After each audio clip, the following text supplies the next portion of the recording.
Hello, hello, hello again, and welcome to another episode of Freedom Ain't Free. My name is Joel Huey Sr. So glad you carved out some time to spend with us today. Today, we're going to be talking about 10 strategies to stop overspending, right? If you have a problem overspending, are you making more than $100,000 a year in household income and don't know where your money goes? We're going to give you 10 strategies today to help you stop overspending and take control of your personal finances. We're so glad you decided to carve out some time to share with us today on the Freedom Ain't Free channel, where here it's all about giving you the wisdom, the knowledge, and the understanding of all the financial tools that are available to you to get financially free. How do we define financial freedom? We define it in the source of income. If you can have between $120,000, $160,000 a year in income coming from your investable assets, you are free. What's that going to take? That's going to take you putting together a $2 million portfolio, and we're going to show you exactly how to do that in our 7 steps to financial freedom channel here on today. And we're going to go through all of these. You want to make sure that you subscribe and go back and watch all of the other videos. We're going to be here for 15, 20 minutes, give you what you need to know, and you can watch those over and over again. In addition to that, we want to make sure that you know all of the pieces of the puzzle that are available to you. I am the principal at ARC Financial Strategies, where predicting the rain doesn't count, building a yard does. We're going to show you there at ARC how to get to that $2 million in investable assets. If you want to schedule a one-on-one session with me, there will be a link in my bio. You can get a free consultation with us, and we're going to help you get what we call your freedom number. Exactly how much money do you need to save on a monthly basis for you to get financially free. So today we're talking about 10 strategies to stop overspending. We're going to spend our time analyzing each step along the way and giving you some tips and some strategies that go with each one. So number one, you want to link your spending to your long-term goals, right? What are you trying to accomplish? I'm trying to get free. I want to have control over my time. I want to be able to pour myself into my passions, and I want to be there for my family. That's what financial freedom gets you, right? So in order to do that, I need to link my spending to my long-term goals. It helps me to control my emotional spending. If you know exactly what your freedom number is, how much money you need to save on a monthly basis to get you to that $2 million, when that urge comes to spend money randomly, you can control that urge, because every dollar you spend outside of what you plan to spend is a dollar that's going to make you have to work a little bit longer. And, well, how are you going to feel on Monday morning when it's time to go back to that job that you don't want to go to, working with those people that you don't want to work with? How are you going to feel when you're having to put in hours into projects that mean nothing to you? What would your life value be if you could pour every single solitary day into the things that you were passionate about? That's why we want you to get free. That's why we want you to break away. What does this world look like if all of us are focused in and day out, not on earning income, but on the things that we're passionate about? So here at the Freedom Ain't Free channel, we're going to teach you exactly how to do that. Here at ARC Financial Strategies, we're going to give you a step-by-step plan for you and your family. Number 2, in the 10 strategies to stop overspending, we got to teach you how to manage your debt. First and foremost, you got to get out of debt. I know with some of the other YouTube gurus or social media gurus are telling you that debt is a good thing, but they are referring to business debt. They're not talking about personal debt. Businesses borrow money with the intent of using that money to make more money. If you're simply charging up things on your credit card that aren't making you any money, that's not the debt that they're saying is good debt. Consumer debt is bad debt. It's going to take you too long to pay that debt off, and the bank is making money off of your bad spending habits. So if you figured out how to make income, at ARC we work with what people we like to refer to as Henrys, right? High earners that aren't rich yet, right? If you figured out how to make a strong 6-figure income year in and year out, but you keep running out of money before you run out of month, we got to learn how to control our spending. We fixed one thing, now we got to fix the next one. So managing your debt, we got to get you out of debt, specifically out of your consumer debt and paying off your mortgage. So what if you had a plan to get you completely out of debt in 9 years or less without spending any additional money than you're already spending? Reach out to us with my team at ARC, and we'll get you that plan carved out for you. But today I want to encourage you in managing your debt to reduce yourself down to one credit card. That's right, you heard me say it, one credit card, right? Cut up, destroy the other ones, get yourself down to one credit card. Another strategy that we're going to talk about a little bit later is how to manage that. But right now I just want to reduce your credit card number down to one card, right? And by forcing yourself to only use that one card on a monthly basis, we learn how to stop overspending. Number 3, I need you to update your investment strategies. Learn how to leverage the gains from your qualified plan strategies. Take those gains and use those gains to help you reduce your debt and control your spending, right? Every dollar I make in gains does not necessarily have to go back into my long-term strategy. I can use some of those gains for my short-term strategy. So if I can make 10, 12, 15% in the market on an investment, I can take the interest that I earn from those dollar amounts and use that to help me in my spending plan for the month, right? Number 4, invest in the financial management system, right? So I encourage you guys to reach out to the folks at Cube Money.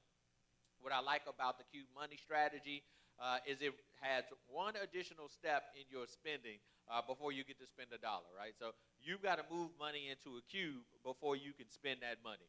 And by doing that one extra step, it makes you think about that spending one additional time, right? Do I need 3 of those? Do I need 5 of those? Do I need to make that purchase today? Oh, have I hit my freedom number savings goal for the month? If the answer is no, then I don't want to spend that extra dollar. So Cube Money, great resource to help you with as a financial management system to control your spending. Number 5, make your payments electronic, right? So you want to set up auto pay for your regular bills.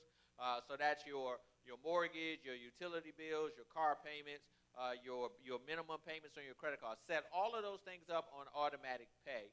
Subtract them from your income before you receive your income, and then what you have left is what we refer to as disposable income, right? So stop thinking about your income in a total situation. Think of your income solely from a disposable situation. So here's what that means. If your net paycheck is $5,000 every 2 weeks, you don't actually have $5,000 to spend. Out of that $5,000 has got to go your mortgage, your utility bills, your credit card payments, right? So you might actually have $800 to spend. I want you to start thinking about your spending from the $800 perspective, not the $5,000 perspective, which leads me to number 6. Number 6, we got to reduce our lifestyle, right? You don't need all that stuff, right? Cube Money is going to help you identify where you're spending the dollar. Then what we want to do is we want to start reducing the dollar, right? So small reductions in your lifestyle. Now, I'm not the advisor that's telling you can't have your Starbucks coffee, that you can't have the things that you enjoy. I'm just saying you don't necessarily need an extra large. A small will do, right? And that savings from the small size to the extra large size is just a couple of dollars. But those couple of dollars go a long way in your overall thought process about your spending habit. I'll tell you something about me personally. I drink unsweet tea. All right, but if you go to a restaurant and you buy unsweet tea, they charge you the same price as if you bought a soda or a carbonated drink, right? So in reality, all I'm getting is water with some tea in it, right? Well, I can just ask for a tea bag, right? And I can create the exact same thing at the restaurant for free and save the $3, $4, or $5 that I was spending on unsweet tea. So I want to encourage you to reduce your lifestyle. In that same vein, I want you to investigate or look at how much money are you spending on entertainment, right? How many different subscriptions do you have? And what are those channels do you actually watch? And more importantly than that, what do you actually get some value out of, right? I would encourage you probably only need one entertainment vehicle, one entertainment subscription, and you could save tons of money by not spending money in your entertainment on entertainment. And here's the thing to stop and think about, right? $500 a month over a 25-year period with an 8% return is about $1 million in investable assets, right? So evaluate how much money are you spending on entertainment and how much of that money could actually be used towards your freedom, and then you can watch all the TV you want to watch. Number 7. Take advantage of credit card offers, right? So I want to encourage you to move your high interest rate credit cards to the 0% balance card offers, but only the 0% balance card offer. So if you have a chance to move a 10%, 15%, 20% credit card over to a 0% credit card, that is a strategy that will help you get out of debt really, really quickly, because now every payment that you're making to that card is going directly to the principal. But make sure that you pay that card off before the offer ends. Otherwise, they're going to sock you with the interest going all the way back to the beginning. Number 8, we want to encourage you to use digital tools, right? Digital tools. So every bank is offering a free feature which will tell you what you spent your money on, right? So it won't help you control your spending, but it will help you set a budget, right? So you want to use the free tools. Don't pay for this tool. It's free. Every major bank is giving it away for free, right? Free tool with your current bank that will tell you what you spent your money on. So you can go back and look and see, I wanted to spend X amount of dollars in this category. This is what I actually spent. And that's going to help you to control your spending and help you think twice about how you're going about using your dollars. So if you use the information within your bank and then you set up a system like Q Money has, where you have to move the money onto the Q, you're going to control your spending better overall. And then more importantly, you'll know where you're overspending and where you need to make your adjustments. Number 9. Right, we got to create a budget and we got to reconcile, right? Create a budget and reconcile, right? So if you want to be a financial disciple of Jesus Christ, as an example, Christ goes in and tells us that we need to take up our cross, follow him, and we need to make these steps to become a financial disciple, right? So here in your personal management, I want to encourage you to set up a budget, right? And then I want you to set up how we reconcile that budget on a monthly basis, right? So this is what I plan to spend my money on. This is what I actually spend my money on. And you've got to become a financial steward of your dollar, or your dollar will continue to dictate to you. We want you in a position where you're telling the dollar what to do and not the other way around. So got to create a budget, and then we got to reconcile that budget. We want to encourage you to reach out to our team at ARC. We will help you get your cash flow management system all put in place and set up, and show you how to monitor it as well. And number 10, right, we want you to use your fraud protection tools, right? So if you haven't signed up for fraud protection services, most of your banks will offer these.